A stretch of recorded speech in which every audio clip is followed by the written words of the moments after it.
If you missed your favorite show or interview, visit episodes on our website at theworldtoday.news. Now there really is no reason to miss out on anything on theworldtoday.news. Okay, we have some footage, which is of the rally on Sunday.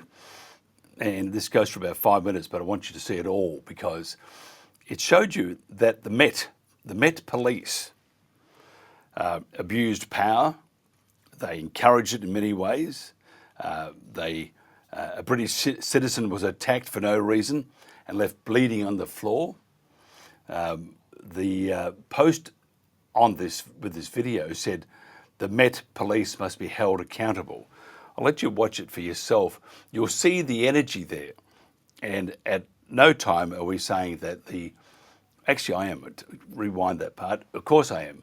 They shouldn't do it. They're trained not to bloody beat people up, not to get intimidated by large crowds.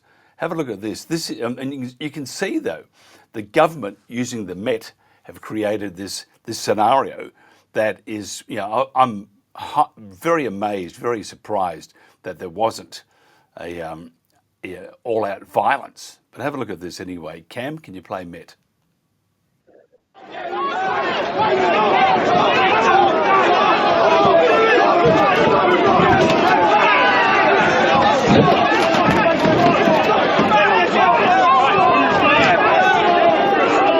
They've hit a guy when he wasn't looking, hit him straight in the face, opened up his head. There's another guy I've just taken a picture of. That this is what they want. They're using a separate area of patriots when that's the main lot. They're using these to try and antagonise them, trying to get them to become violent so they can use those pictures for the media. And it's literally all orchestrated to make us look bad.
was made aware that there was something going on over there. What it is they've funneled these patriots into this area here, and they're purposely antagonising them. They've hit a guy when he wasn't looking, hit him straight in the face, opened up his head. There's another guy I've just taken a picture of. This is what they want. They're using a separate area of patriots when that's the main lot. They're using these to try and antagonise them, trying to get them to become violent so they can use those pictures for the media. And it's literally all orchestrated to make us look bad.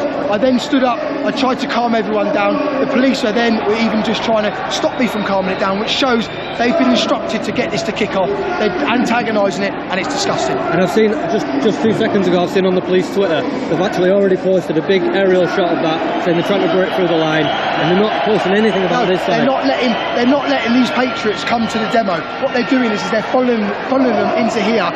They want the pictures. This is all about getting the riots going, getting them to be violent, and hopefully with what I said, and I spoke to a few of the main ones there, hopefully it doesn't, because as soon as we become violent, that's when we start losing. And I've tried to calm everyone down, but I get the frustration. I mean, they're getting hit in the face for no reason. Of course they're going to want to retaliate, but it's just very sad to see the police are doing it on purpose. So there you are. As you said, the police were bringing in the patriots to create trouble on purpose. Saw a policeman there with his GoPro or whatever, filming the guy talking. It's just terrible. Police are there to protect and serve.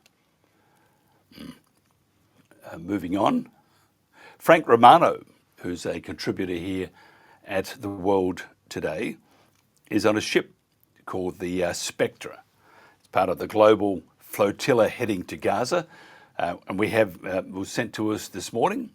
Cam, could you play Frank?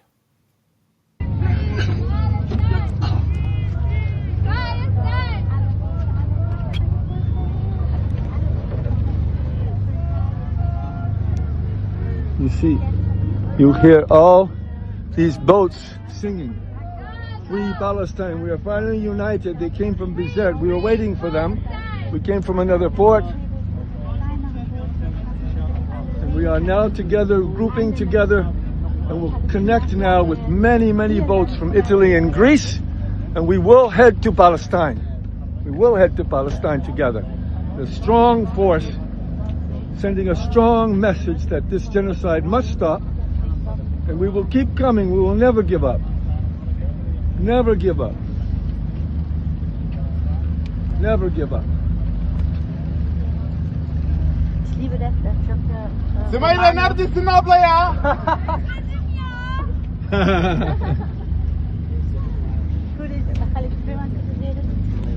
See, this is the family boat again. We have Sumeda, we have Thiago out there. We have Soheb above, working on something as usual. They have been very helpful in getting this flotilla together. Free Palestine! Free Palestine! Free Palestine! You see, there's some more boats out in the Mediterranean, serious. Big sailboat is joining us. We are connected. We are connected. We will go together to Gaza. We'll go through the corridors that the Handela and the Madeleine have set for us, break the siege, and many other boats will follow us, and then by land we will force Israel and the United States to withdraw, and we will help Palestinians liberate Palestine as a start, and then we start liberating the world from the claws of this military-industrial complex headed by big business interest. It's only about money, but we have humanitarian interest in mind here. This should take precedence over just money and exploitation and viciousness, as the American and the Zionist Israeli regime have indicated, have manifested to the world. This is a big empire that will come down, as all empires. We'll bring it down and bring in a new world of justice and humanitarian ideals that we're going to walk the talk, and we're going to bring to the front as a priority humanity and love, unconditional love and care, and not again, not what we see today. It's what's ruling the world is just about money, exploitation, viciousness, and we see that manifested completely in this genocide taking place in Gaza that we are addressing. Thank you. And thank you, Frank. Magnificent person. He's there. He's on the Spectre, part of the Global Flotilla heading to Gaza. As I said, he's just a magnificent person. Frank Romano, part of the team here at the World Today. Another clip I want to play to you, it's the PMs from Canada, Australia and the UK, and truly the Three Stooges. I mean, just imagine if you're in the boat with these three prime ministers from Canada, UK and Australia, and you're surrounded by sharks. I'd go into the water, trust the sharks more than these prime ministers. But I want to play you this.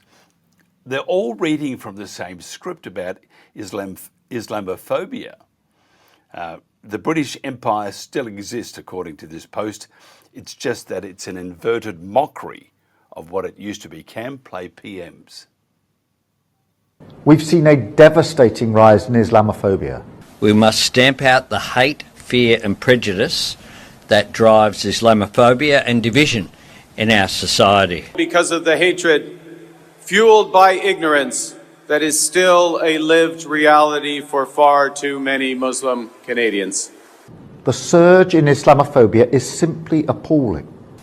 The targeting of Australians based on their religious beliefs is not only an attack on them, but it's an attack on our core values. The values of community, of generosity, and yes, of sacrifice.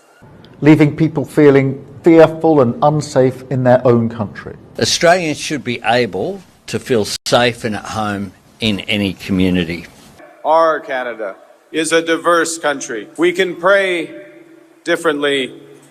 We can gather in different places of worship, but all of us come together, all of us must come together around the values of Eid. I'd like to thank Muslim organisations and mosques who work tirelessly to raise awareness and shine a light on the scale of Islamophobia. A substantial contribution to help tackle Islamophobia and focus on promoting acceptance and inclusion. Ibrahim or Abraham, Ishmael or Isaac, the lessons and values of Eid are the same. These are Muslim values. These are Canadian values.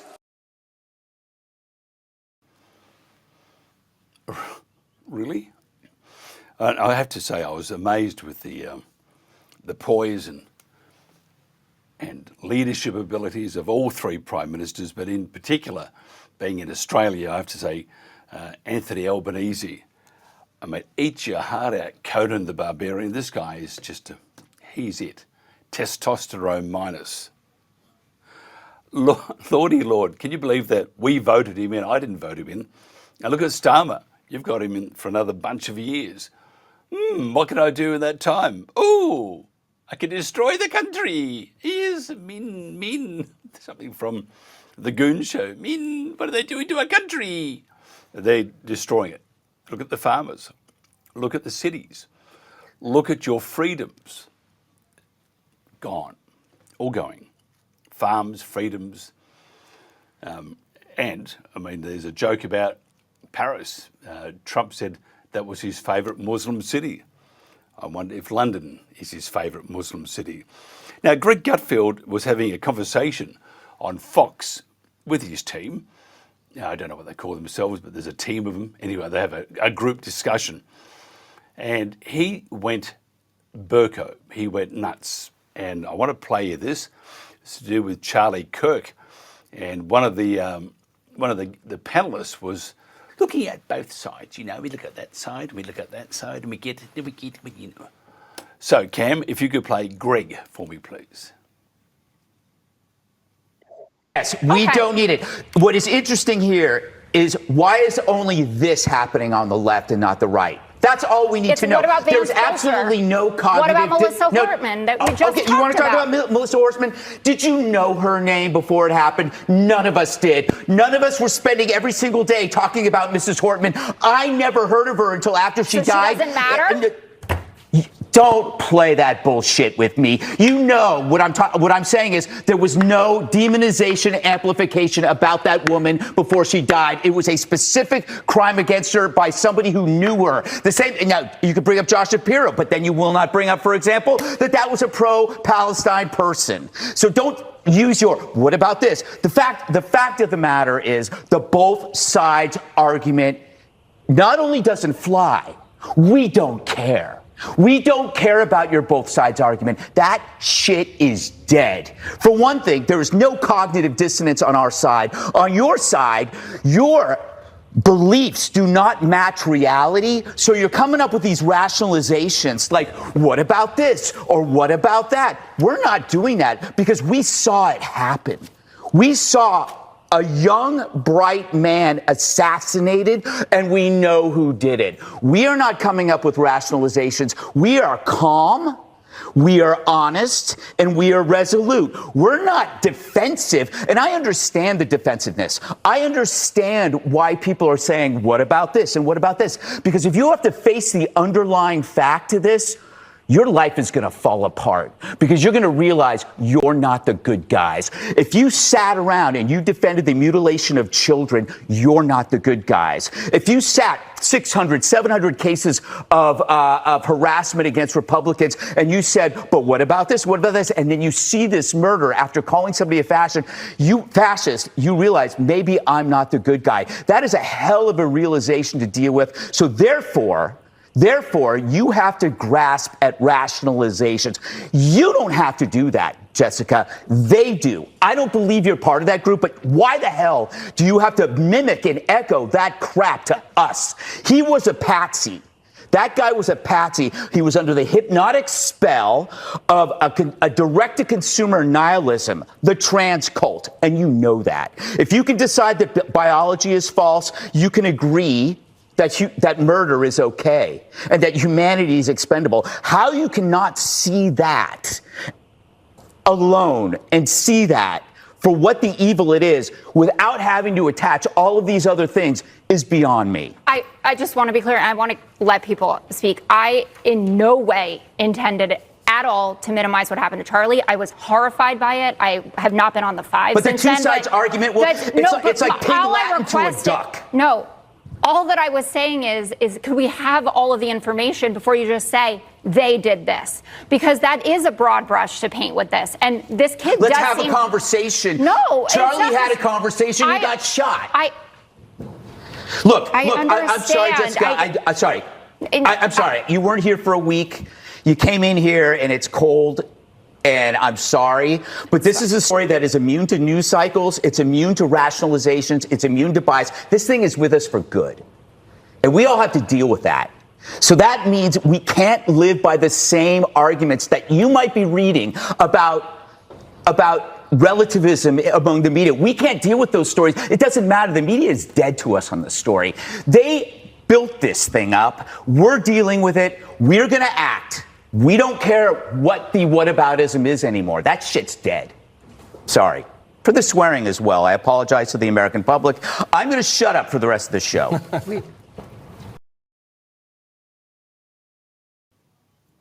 There you are, Greg Gutfield. And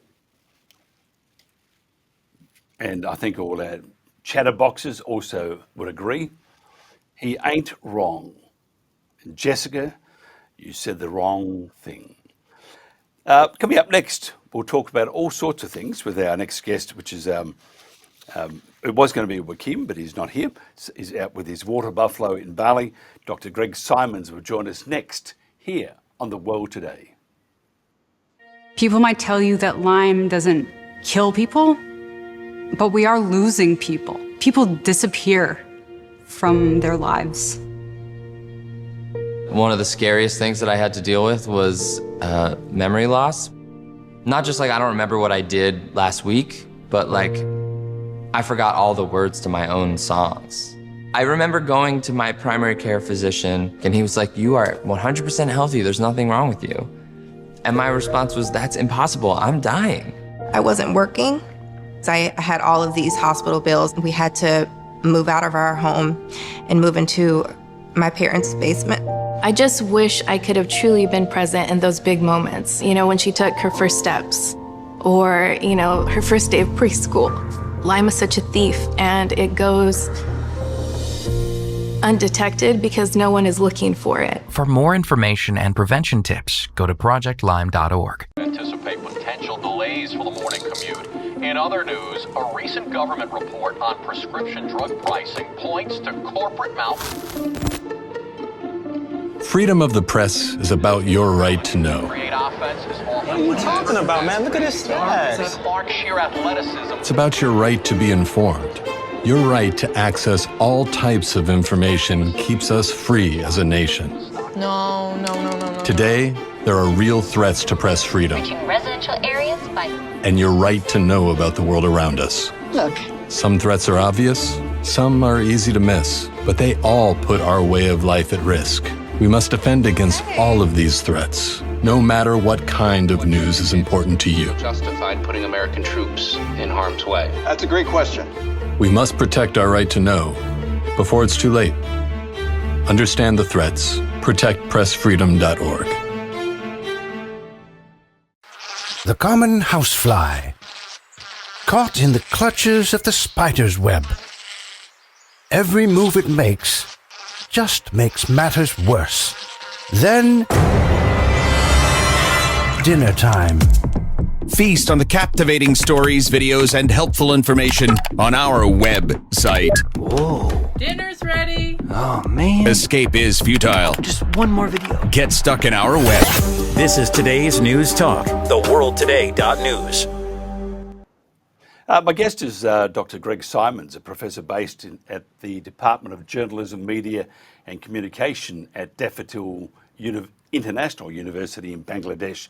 He's an expert on Russian mass media, terrorism, public diplomacy, the relationship between politics, information and armed conflict. He is currently working on the role of information and communication in contemporary geopolitics. Greg, thanks for joining us. Let's talk about Trump 2.0. Just thought if you're having a nice day, let's destroy that. Is Trump interested in ending the Ukraine war? Not really. He's interested. He's interested in changing some aspects of it. He doesn't want the US to be involved directly in the fighting, but he wants the US to profit from it. That is, they sell the weapons, the idiotic European vassals buy the weapons and give it to the Ukrainians, and the Ukrainians die for the US empire. Excellent. He has these big, beautiful weapons, but it's not going to save him from the predicted conclusion where Russia takes all. When we say Russia takes all, and they will, it's just a matter of time. What can you just tell us what you think the all bit is? Well, what I think is it's gone to a certain area now. I mean, there are some parts they just don't want because they're full of people you don't really want to bring into your country, so they're going to be excluded. But of course, there's Odessa, there is the south. I mean, Ukraine can become a very much a landlocked country and a fraction of its size. But we also got to remember that what's left of Ukraine also has some historical beefs with its other neighbours, such as Poland, such as Hungary, and so forth. So, I mean, they put themselves in a rather tenuous position by doing whatever the US tells them to do, because it's just not sustainable. And if there is an easy picking, people will pick it. I mean, if we look what happened in March 1939, and it's something which was not really taken in, When Nazi Germany was carving up what remained of Czechoslovakia, you also had Poland and Hungary come in and take a bit of that territory for themselves. And this is what happens when you get a power which is unable to defend itself any longer and is in a vulnerable state. Could Trump walk away from it, and would he be allowed to? I don't think he'll walk away from it. I think rather he intends to profit from it or have his buddies profit from it. I mean, you just look at those lovely deals he's done with the EU. I mean, Big, beautiful, big, beautiful deals. Oh yes, I mean they are talking about 800 billion euro rearmament. I'm not sure with what kind of money. Maybe they have some monopoly money tucked away somewhere for a rainy day. But this is, I mean, they think that they have their own military industrial complex, but I mean, this is not the point of it. They are vassals, and vassals don't get to choose; they get dictated. I mean, just look at how von der Leyen was received by Trump in between golf rounds on a Scottish golf course, and then signs a capitulation without any kind of resistance to this trade deal. I mean, this is what Europe is this day and age. What about the Europeans? I mean, because I've got no idea. I mean, if I was part of the EU, I'd just be looking to hop on a boat and go somewhere, because the EU is in this great big whirlpool, and instead of trying to get out of it, they're making their lives part of it. They're just going down the gurgler. Look at France, and I mean, oops, we have no money. What happened to escargots? They've got no money yet. And you mentioned 800 million. I mean, is it 800 million or 800 billion? Billion. Yes. But I mean, they have no money. I mean, no. So what do they do? How will they respond to the bear moving closer and closer, taking over Ukraine? Well, I mean, Europeans at this stage make it look like that a jellyfish has spine. I mean, they're completely without any kind of backbone at all. And they will do what they're told, with a couple of exceptions. You got Fico from Slovakia and Hungary's Orban. But the rest of them, I mean, look at the lineup of the Merz, I mean, Macron, I mean, and the Starmer. I mean, they're a miserable shower which are on their last legs, and they haven't been there that long, with the exception of Macron. But they have nowhere to go but out, and they just pretend like nothing is happening. They cover their eyes, they cover their mouth, cover their ears. They don't see, hear, speak any evils, even though they're drowning in it. And this is the problem. They pretend everything is normal. Although, I mean, you can see publics are getting increasingly less satisfied. I mean, you look at France now, I mean, the political turmoil there, which, I mean, it's indicative. I mean, Merz also, I mean, absolutely unpopular. And Starmer, well, I have to mention him and his various escapades with young Ukrainian men and substances on a train with Zelensky. Yes. I mean, it's just one bad kind of situation after another. They have no kind of self-reflection. These people are degenerates, and not very intelligent degenerates. But I was actually interested, and this is just a sidebar here, Your Honour, but I thought it was interesting when they were talking about those three Ukrainian young men, that also they started talking about Starmer's dietary. I mean, they were talking about a spit roast. I thought that's a very interesting thing to be talking about, his dietary things, after those three young Ukrainian men were reported to have popped in, that they would have a spit roast. I mean, maybe it means something different. Not too sure about the one, but I'm not going to go there at all. I don't think you would want to go there because it's probably something you would not want to to encounter. Now, you say Donald Trump is running, because obviously you love the guy. He's running the US foreign policy like TV game show. The Apprentice, you're fired. Please explain. Well, just look at how he fronts it. He has them all lined up like naughty little game show contestants, all vying for his pleasure.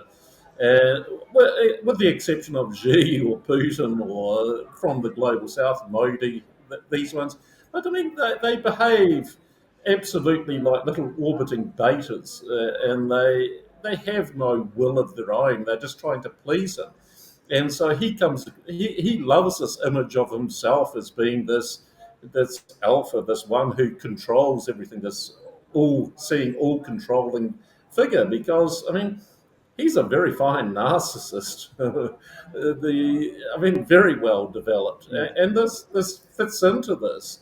I mean, he is capable, which Alaska demonstrated, that he can step out of it if he feels he absolutely must. But then he reverts back to this game show nonsense where it's more about facade, it's more about performance. It's not about results. It's making Donald Trump look good, look in control, and to try and keep the scam going just a little bit longer. Yeah, I totally agree. I think his diplomacy skills, he would have been fired in the first episode. They're appalling. And if you look at the last SCO summit, India and China, Russia, I mean, sure, they had their problems with each other, but at the same time, there was a very high level of diplomacy and a bit of trust and good nature thrown in also, which I'm sure Donald Trump and his cabinet could also take some notes and make some notes and perhaps replicate that when he deals with other foreign leaders. Bullying won't get him, at the end of the day, what he wants. Why would you think, by trying to bully China and Russia and even India, why do you think he thinks he will get what he wants? Because it won't. No, but he's used to dealing with Eurocrats and other spineless individuals from the global north who are absolutely subservient to him. I mean, look at those ones who are kissing up to him, trying to say, well, we'll support your bid for the Nobel Peace Prize. We'll do this. And of course, the cherry on the top when Rutte called him daddy, this Secretary General of NATO, referring to Trump as daddy. My goodness.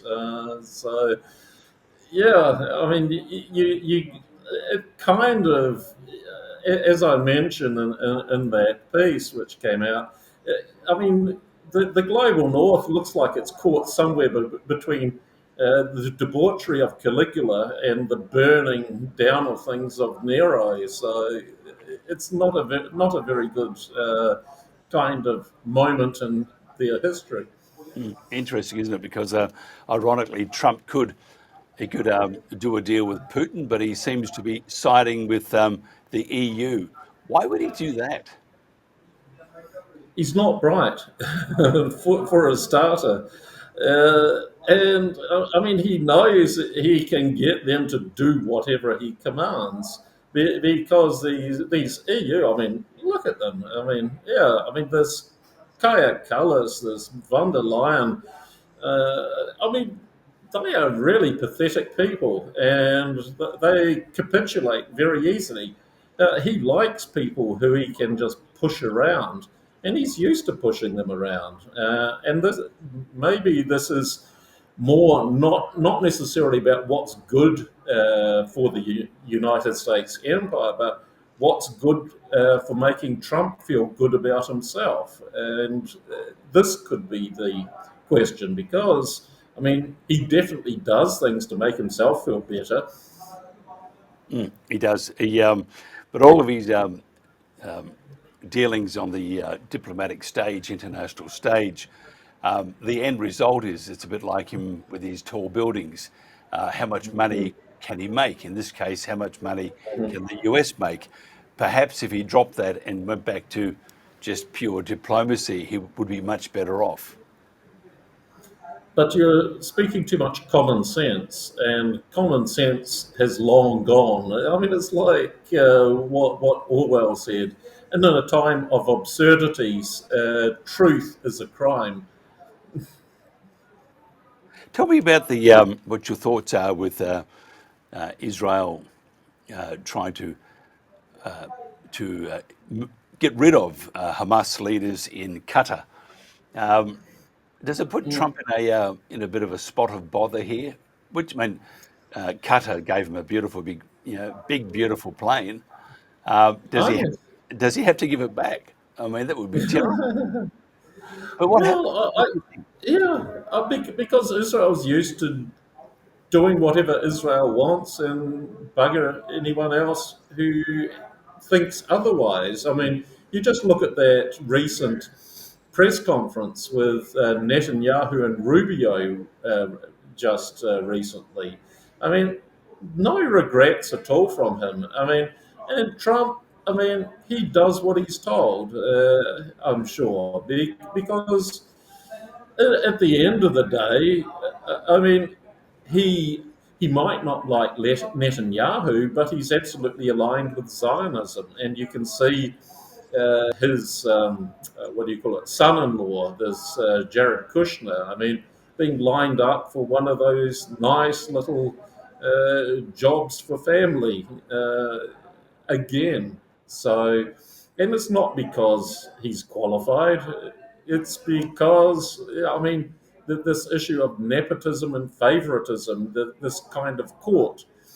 I mean, I think what you can say, I mean, if you get out of the global north, I mean, there's a Turkish proverb that is really apt for this kind of climate which Trump is creating. If you put a clown in the palace, it does not make him a king. It makes the palace a circus. And, I mean, this sums it up. I mean, the US is an utter circus at the moment, and this is only going to drive the Middle East and definitely the Gulf states further away. I mean, you can see they're talking behind closed doors with each other. I mean, you've just had a meeting actually in Qatar, in Doha, between Mohammed bin Salman, the Crown Prince of Saudi Arabia, with the Iranian president, which has not received too much publicity. So you can see it's unleashed a cascading series of effects, which is going to bite the US and Trump's overly generous posterior by doing such stupid things as this. Because, I mean, at the end of the day, I mean, the thing was a failure, that raid on Qatar, on Doha.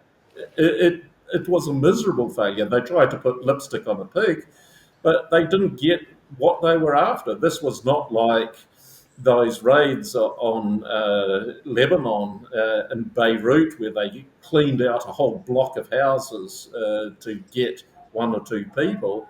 I mean, they weren't there. There was a couple of people there. That's it. So it seems, that this era where people trust the US, let alone Israel, has come to an end. And I mean, they're complicit, duplicitous in these different underhand tactics, and this is caught on. I mean, this is not the first time they've done it. It won't be the last, but it's got diminishing returns on it, which is evident. Yesterday, we had a guy called Dimitri Lassaris on, and he was saying that, which I found interesting and like to know what you think. He said it is not Israel that is controlling the US. It is the US who is controlling Israel, and they do exactly what they want. What's your thoughts on that? Well, there is definitely an element to that because, I mean, it's clear. I mean, if the US was controlling Israel and Israel did something against the US wishes, it would do like it's doing to the EU, threatening to impose all kinds of sanctions for buying Russian oil, for example. There is nothing. There is not a peep out of them. Oh, it's regrettable. I am upset. Wow, you're upset. That's terrible. Yeah, so there is certainly an element to that, and of course he's not the only one to make that, and there is definitely some credibility in that because this creates plausible deniability for the US to do some dirty kinds of warfare in the region and say, well, it wasn't us. I mean, it was Israel, it was Netanyahu, he's the bad guy. We mentioned the TV show The Apprentice, where he'd say you're fired. The relationship with Netanyahu, nothing has been said, but you would get an indication or a feeling that there is no, that the bromance is sort of waning, and that will also be part of the Qatar thing, unless US said do it and we'll act ignorant. But do you think the relationship that's made in heaven between Donald and Bibi, do you think that's doomed to fail? And what if it does fail? I think it's doomed to fail. But what would be the catalyst for this relationship that's made in heaven? I think it has already failed. They're just putting a brave face on it, smiling for the cameras, because there is no love lost between those two. And so at the moment, just going through the paces. I mean, Netanyahu is on a very borrowed time. I mean, he's absolutely desperate, and desperate people do desperate things. Desperate things create a much worse situation, and this is what is happening for him. I mean, if we look at Doha, I mean, there's one problem which Trump has not addressed. Why were the US air defense and early warning systems switched off at the time of the attack? It's like, but of course, I mean, this is not said publicly. He just says, oh, I'm very upset. He doesn't look even surprised when he's confronted with this. So clearly there is some complicity there. But the point is that for Trump, I mean, it's not Netanyahu. He I think, quite obviously despises him. And you can see it in the body language when the two of them are in close proximity. There is no huggy at all. So, but he does have this kind of love for Zionism. So he might not agree or not even like Netanyahu, but of course he's not going to destroy this particular ideological project because, I mean, it's something he's committed to. Yeah, I don't know what's going to happen with this. I think it will probably and they will never talk to each other again until Donald wants to buy something or he has a favour to ask. Can I just get your opinion, by the way, and your thoughts on because I haven't spoken to you about this, the assassination of Charlie Kirk, and what it actually means for the US? Because if you look at the moment, the amount of hate that is coming out from this, because of Charlie being shot in the neck, there's that. And the other thing is, the assassin was 200 yards away, not a very good shot at all. He's in front of Charlie. He shoots the gun. It enters his right-hand side of his neck and comes out the left-hand side. Can you just let me know your thoughts on what it's doing to America? But are you aware of bullets that can do a right-hand turn? Well, yeah, no, there's many dodgy things with this, and you heard Netanyahu's recent comments, right, about when he was addressing the U.S. House, when he said, "Well, you all have pages, I mean, cell phones, don't you, with from Israel?" So making a kind of link to what they did with those exploding pages and so forth. And if we look at just before Charlie Kirk's death, I mean, he changed his whole stance on Israel and the Palestine issue. So this is another issue. And he said he may get killed. And if he gets killed, it will be Israel that is responsible for it. So you have all of these things lining up. I mean, Trump, he said, well, Kirk is a martyr, etc., for the conservative cause. But I mean, really, if he was a martyr, I mean, there doesn't seem to be any kind of urgency to find out who was really behind this, because you have a patsy. I mean, this guy which they caught, which seemed very convenient, and the skills or lack of skills of that person versus what happened. So, yeah, there's too many unanswered questions, and I suppose, I mean, Trump is going to start reacting to that like he reacts to the Epstein files. What? People are still talking about that. People should move on, blah, blah, blah. So, yeah, he can't really answer because I think things will be exposed that people do not want exposed. Are you surprised at the amount of hatred, though, from, I mean, I've just seen some, and it's not just to the US, it's globally. It's been not a tsunami's worth, but it's not far from it. The hatred and the a lot of people at parties when he was shot. It doesn't say good things about humanity, does it?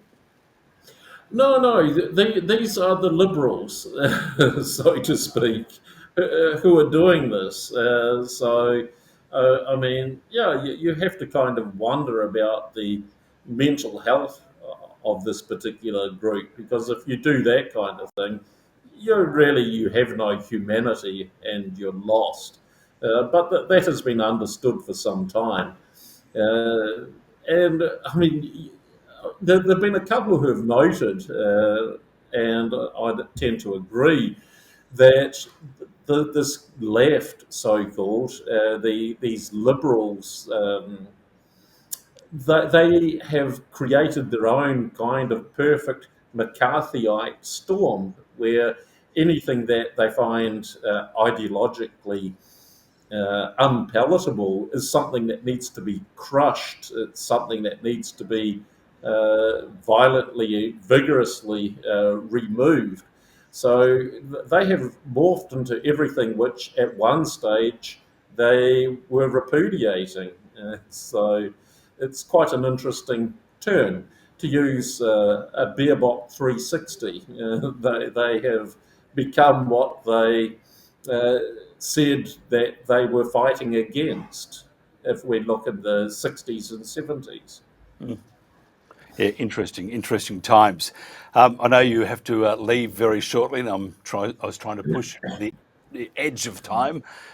So we'll talk again next time. But somebody wants to find out more about you, Greg. How do they do that? Because you are the master of communications. Yes, well, I mean, I am not so active, but I can be found on X, so posting some various politically incorrect things there. But I also maintain a sort of a repository of many of my publications on ResearchGate or Academia EDU. And if you type in my name with this on a general internet search, you will find them pretty easily. And I also have works which are available on Propaganda in Focus, which is internet site. So, which I think I've got about 6 or 7 different things of different aspects of propaganda in the contemporary use. Absolutely fantastic. I always appreciate your insight, your dry wit, which you've been outdoing me of late. So I'll have to do some training on that. But I'm always told to shut up by the wife. And you can see why. Dr. Greg Simons, geopolitical commentator and an expert in media and communications. Thank you very much. We'll go to a quick commercial break, Cam, and then I'll come back and we'll just wrap it up at 6. This is The World Today. We're today's news talk, The World Today. And back again. We're just sort of wrapping up things here now, just looking at the some of the news. We played before Dr. Romano with his on the ship the Spectre, heading off to or heading towards Gaza. Headlines at the moment on news.com.au. Israel has reportedly launched its ground offensive to occupy Gaza City, with its defense minister declaring the city is burning. May they all go to hell. That's what they need to do. He wasn't saying that, I'm saying it. How dare you gloat over the death of so many innocent people, hundreds of thousands. You, sir, and Bibi and all the others, you will go to hell. You will not go anywhere else but hell. And I wish I was there just to clap you by. Clap, clap, clap. There he goes. Get in that sewage pit, you piece of fluff. So we also have, what else is there? There's in Australia, there's a few businesses finding it hard to stay in business. And for those outside of Australia, if you're looking at migrating to Australia, now this is some good advice I was given. If you want to get into small business, the easiest way is to start off with a big one.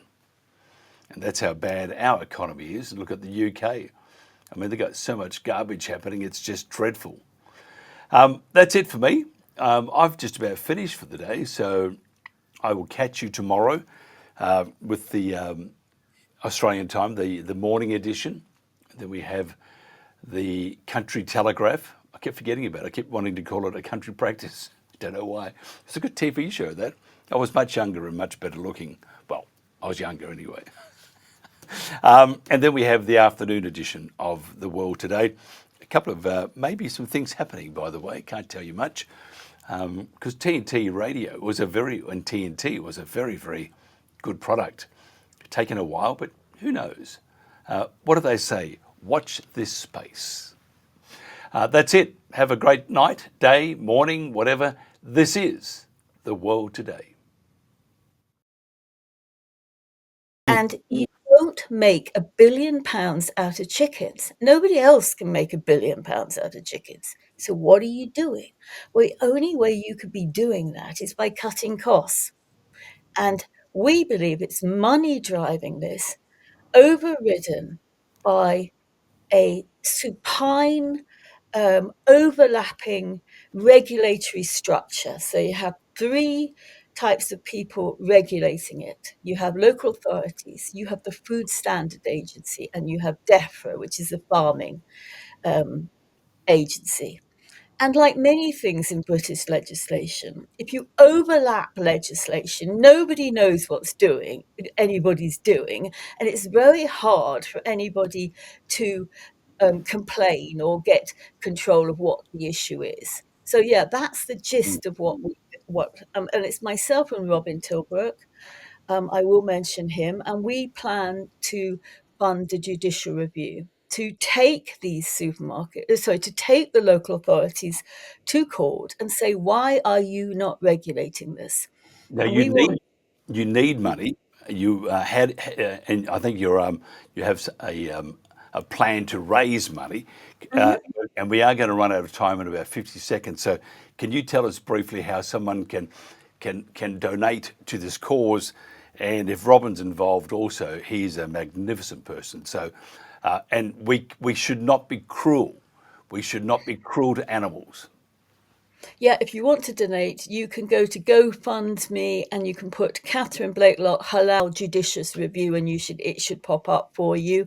Or you can go to my Twitter feed, which is Blakelock lowercase BP large case, and you will see the link at the top of my Twitter. Thank you. Yeah, I think it's a very, very, it's a terrible thing. I always block out when I have some meat because the thought of what happens to that poor animal beforehand is, and I grew up on the land and I still can't handle it. Catherine Blakelock, thank you very much for your time. We will continue this because this is one of those great causes that we all need to get behind. Absolutely fantastic with you and the merry people helping you because you need help. You can't do it otherwise. Catherine Blakelock, thank you very much for your time. This is The World Today and The Country Telegraph. If you missed your favorite show or interview, visit episodes on our website at theworldtoday.news. Our live shows are also on X, Facebook, YouTube, Rumble, Kick, and Twitch. Now there really is no reason to miss out on anything on theworldtoday.news.